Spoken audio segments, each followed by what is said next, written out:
അപ്പോഴേ മഹിളാമണികൾ ചെവി കുത്തക്ക രീതിയിൽ സംസ്കാരം പറഞ്ഞ മുഹമ്മദ് ഷിയാസിന്റെ സംസ്കാര സമ്പന്നമായ പ്രസംഗത്തിന് ശേഷം പ്രതിപക്ഷ നേതാവിന്റെ മുഖം അത്ര തെളിച്ചയിലല്ല.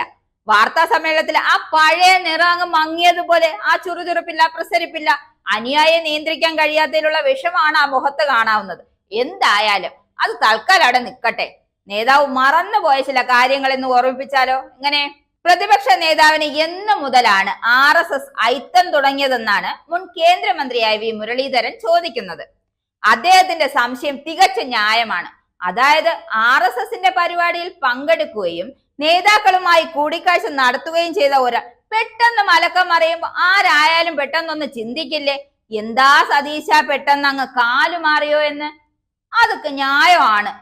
പിന്നെ സതീശൻ എന്ന് മുതലാണ് ഈ RSSനെ പറ്റിയിട്ട് ഈ ഐത്തം തോന്നി തുടങ്ങിയത് എന്ന് എനിക്കറിയില്ല.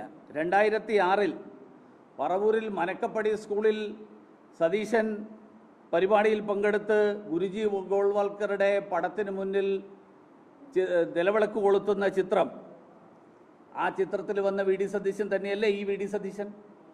അതിന് വേറൊരു വി ഡി സതീശനായിരുന്നു എന്ന് എനിക്കറിയില്ല. മാത്രമല്ല 2013 ഇതേ തൃശ്ശൂരിൽ ഭാരതീയ വിചാര കേന്ദ്രത്തിൻ്റെ ജില്ലാ സമ്മേളനത്തിൽ പങ്കെടുത്തതും ഇതേ വി ഡി സതീശനല്ലേ?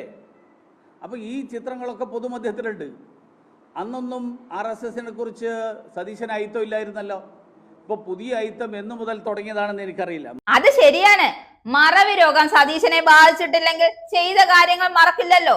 സതീശന്റെ പുതിയ RSS ഐത്തത്തിന് പിന്നിൽ ഗൂഢാലോചനയാണോ എന്നൊരു സംശയം. പല വിഷയങ്ങളും മറച്ചു പിടിക്കാനല്ലേ RSS കൂടിക്കാഴ്ച വിവാദം ഉണ്ടാക്കിയിരിക്കുന്നത്.